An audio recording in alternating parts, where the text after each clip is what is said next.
Okay, welcome everyone. Thanks for coming out to Speaking Up, CCPA Manitoba presentation. My name's Wayne Anthony. I'm on the steering committee of the CCPA Manitoba. So let's start tonight by acknowledging that we are broadcasting from Treaty 1 land, the home of the Anishinaabe, Cree, Oji-Cree, Dakota, and Dene peoples, and the homeland of the Métis Nation. The hydroelectricity powering our computers is generated in Treaty 5 territory, and the water that sustains us here comes from Treaty 3 territory. As treaty people, we acknowledge the damage of the past and the present and commit to working in meaningful partnership with First Nations, Métis, and Inuit peoples. So again, thanks for coming out. This is the second in our current season of Speaking Up, which is now our third season. Speaking Up is a series of conversations about a better future that's been organized by the CCPA Manitoba. Our intention in this series is to bring together both supporters of the CCPA and others to talk about how we can create a socially just future. For you to find out more about what we do, all of our activities are at our website, www.policyalternatives.ca. And finally, thanks to everyone at the CCPA who's been involved in organizing the whole series, particularly Karen and Molly. So for tonight, we're very pleased to have with us Katie Ward to lead our conversation. Katie is a farmer from Ontario. She has a diversified farm in the Ottawa Valley, and we were just talking about her beautiful ginger lambs that were just born. And she's been president of the National Farmers Union for the past 4 years. Tonight, Katie is going to talk about Canada's food system, a very important topic of conversation, and look at how we can create a secure and delicious food system for all of us.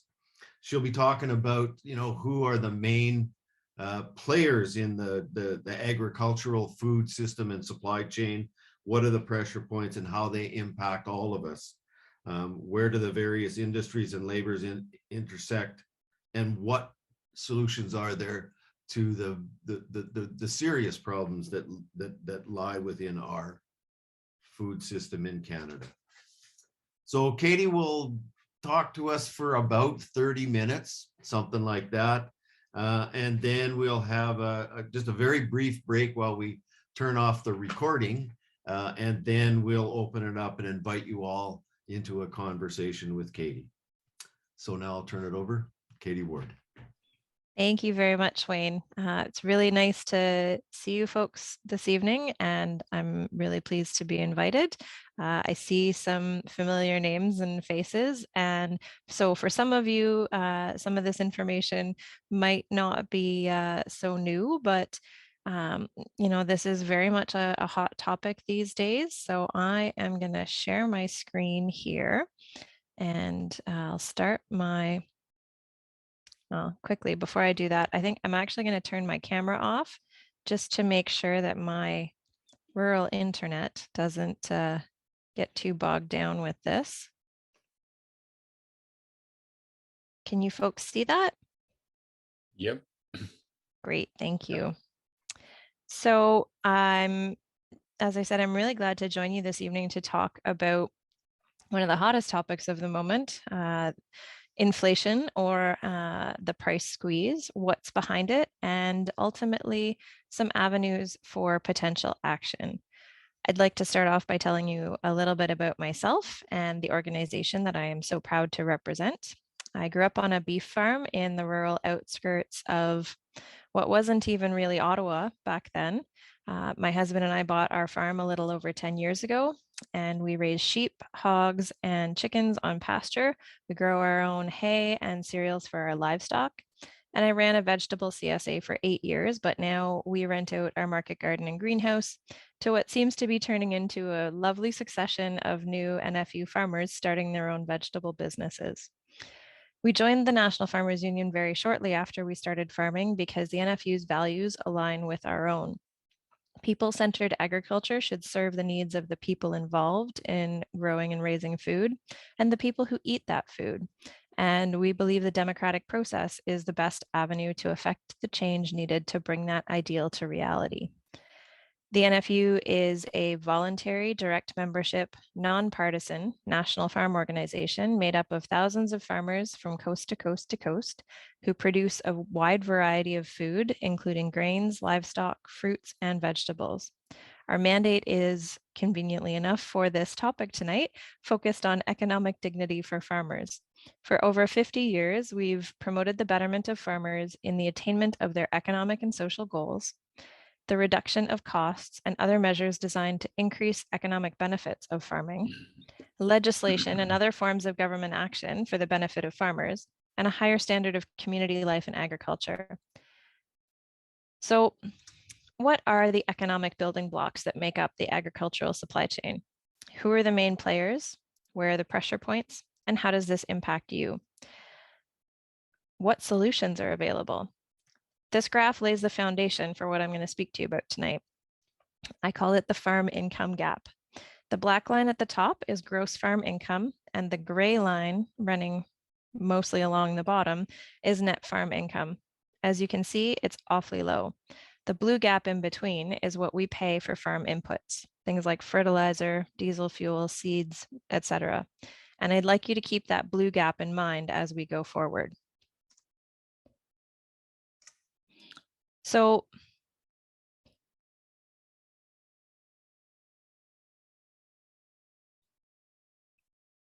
I believe I went too far.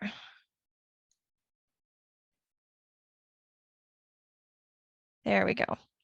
So it's a bit of a messy graph if you think about it, or graphic, but the top three sort of boxes there, fertilizers, seeds, and pesticides and equipment, are things that farmers need to be able to get their crops in the ground. And we do our work, send things along through, if you're wholesaling, through a sale barn or one of the shipping companies, through the packers and the processors, whether it be meat or grains or vegetables, before it gets to the grocery and retail side of things where consumers make their purchases. But I kind of cheekily called it the rule of three. Most of these, other than the farmers, most of these industries basically only have three companies running the show, taking up most of the space in those industries. So for fertilizers, it's Nutrien, CF Industries, and Yara are the top three. Where we get to seeds and pesticides, it's Secan, Bayer Crop Science, Chem China. For equipment, this one, I mean, there's really four top ones: Mahindra, Deere, Massey Ferguson, and Case International. And then for meat, you're looking at Maple Leaf, Cargill, JBS, Olymel. For grains, we've got G3, Richardson, and Patterson are the big three. And for sort of transformed vegetables, anything you find in a box or a can at the grocery store, you're looking at like General Mills, Procter & Gamble, or Heinz. But we still have concentration even at the grocery level, right? You've got Loblaws, Metro, and Sobeys own the vast majority of grocery retail in this country. So this one does look a little bit more like a chain. As we move along, every one of these links in the chain is a pressure point. It's a potentially weak link. Say from the input side of things, factories can have equipment breakdowns. That just recently happened with Bayer Crop Science. Just sent a letter in the last week and a half, 2 weeks, to I think all of their customers, saying that one of their suppliers had an equipment malfunction and they weren't going to be supplying their chemicals. to the vast majority of their customers this spring as a result, certainly not on time. They declared force majeure and just voided their contracts. People are kind of up the creek when it comes to that.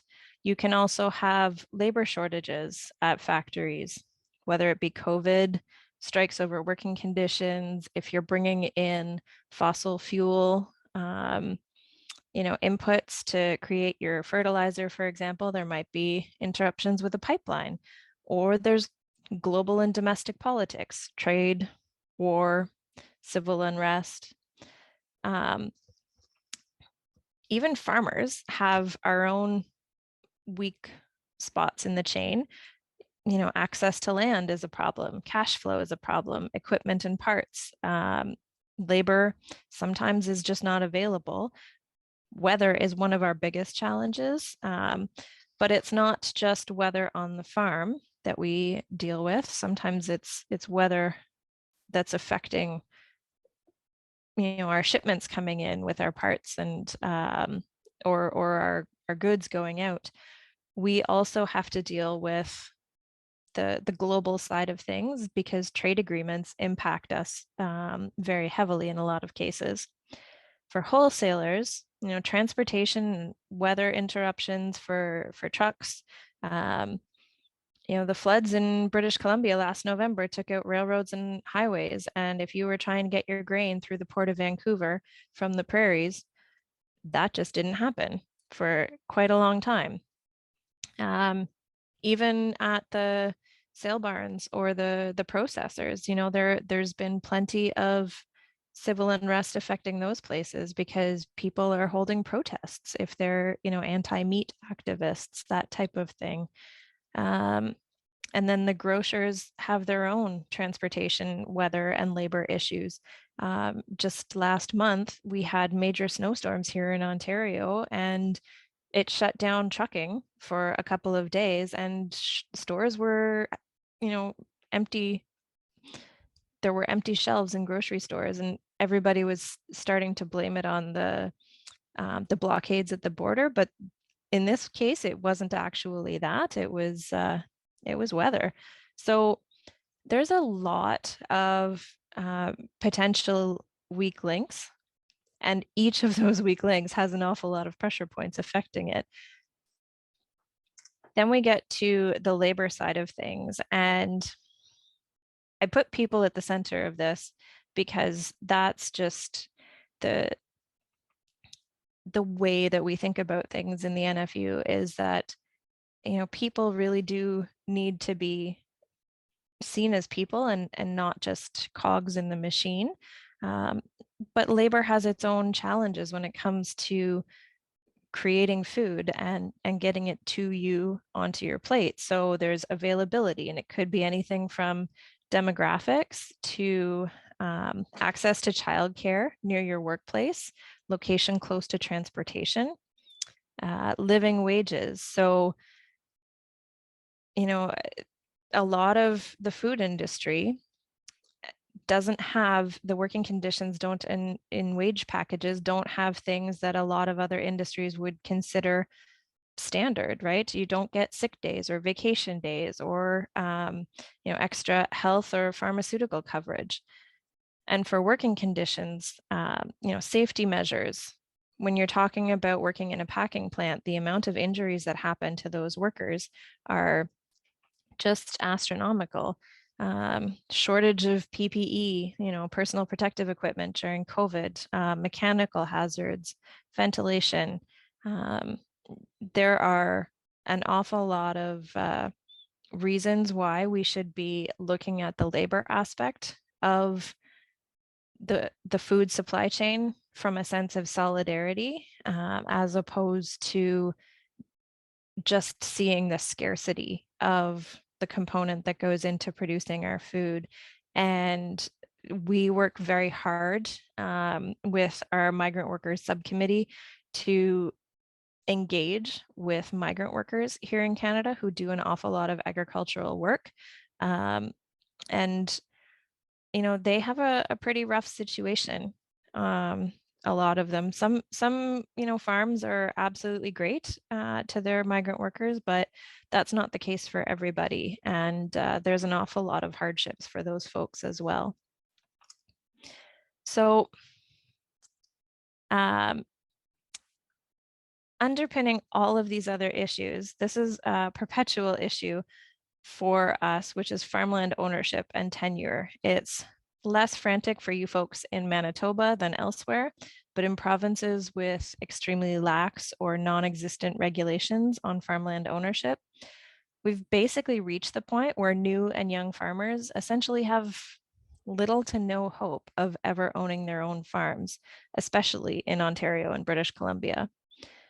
You're competing against deep-pocketed housing developers, pension funds, and both foreign and domestic investors and speculators. So that means either taking on massive indebtedness or living as a perpetual renter with little to no incentive for undertaking long-term improvements. And so if a farmer starts with $500,000 or $1 million in debt, they run out of flexibility options pretty quickly, and really can find it easy to be slipping into a commodity just-in-time mindset because they have to pay the bills. And so we really are working on that aspect as well with alternative land tenure options.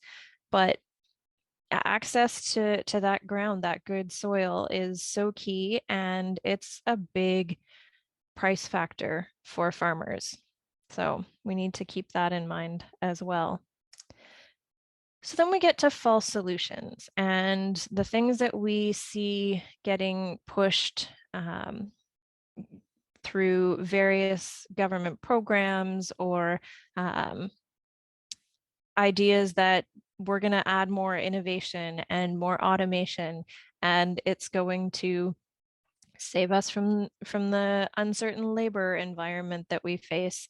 Add AI onto trucks and tractors, or just substituting migrant labor for the labor that we can't find here. All of these are false solutions that really bring more challenges that we don't feel have been assessed enough, especially when it comes to automation and adding more technology. It seems to, it seems to be a catch-all solution when folks are talking about climate issues, which is a big thing in agriculture. And this has been on the table since long before these recent inflation discussions started. But in the end, the farmers aren't going to own the data about their own land that is gathered through so much of this technology. It's going to mean more farm debt, which is going to mean more farms end up getting bought by investors because farmers can't afford to make their payments. And it's really a concern that we're going to end up with less regulation and oversight because of some of the biotechnology aspects are looking like they might be completely evading regulation going forward. And of course, the migrant labor side of things, it's viewed as low cost, but that's only true if you cut corners, and give substandard housing to your labor, and viewing these people as inputs. I actually heard another group out there, who shall remain nameless, referred to migrant workers that were allowed to take off-season jobs off of their farms, that they were being poached. And in my mind, you either poach an egg or you're poaching animals. And that's not a way to refer to people who contribute their labor to grow food for us. So the real solutions that we are really looking at are regionalized food systems, food networks, as opposed to chains that are so long and distant and spread out that something can happen on the other side of the planet and it affects what you get on your dinner plate that night. We really do need to refocus especially our abattoir system. We have 3 abattoirs in this, 3 slaughter plants in this country that process 95% of the beef that we eat. So 2 plants in Alberta and 1 in Ontario. We used to have almost 200 regionalized abattoirs across the country. And, we can have a regionalized food system again. And the way that we're going to be able to keep that regionalized food system is if we start looking at things like windfall taxes for the absolute profiteering that's happening from some of these companies that are these middlemen. If you set regulation under, for example, the railroads right now, we have a program called maximum revenue entitlement. They can still make a profit, but they can't make excess profit. So they can't set prices that are punishing to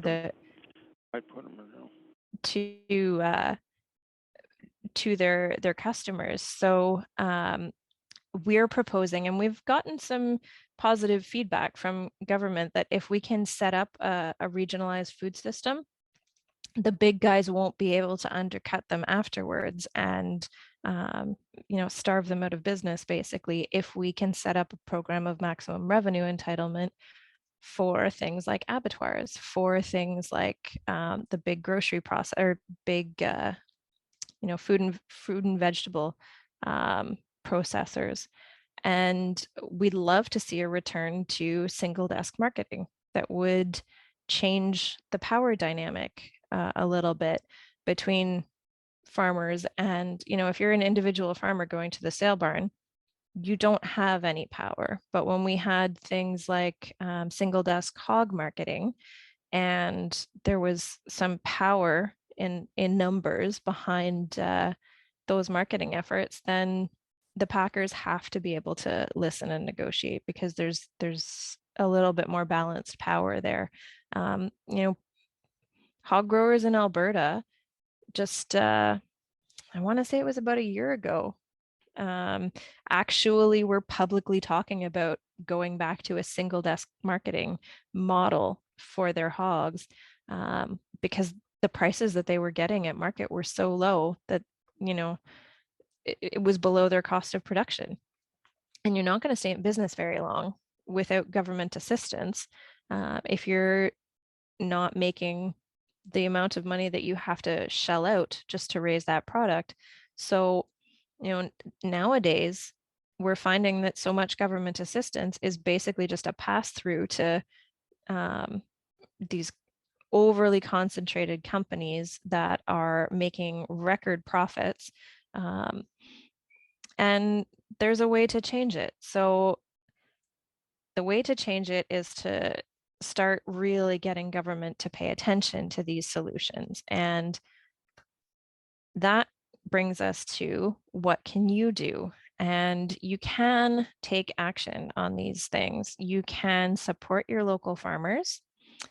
You can talk to them about these issues, because everybody has a story, and we've all had different aspects of this issue hit home for us. But you can, take that story when you talk to your farmer, and you can write to your member of the Legislative Assembly. You can write to your MP, or if you think your MP won't listen, skip them, go right to a minister. They're the people that are making the budget and the program decisions. You can join the National Farmers Union. We accept associate members, and we're always happy to have people work on these issues. But we do really believe that everybody has a seat at the table, because that's the principle of food sovereignty, right? Eaters should have power to assist in the decision-making process that goes into growing the food that you eat. And so the more informed you are, and the more you get involved and engaged, the better we can all work together to build a people-centered food system and, stop some of this profiteering that is just,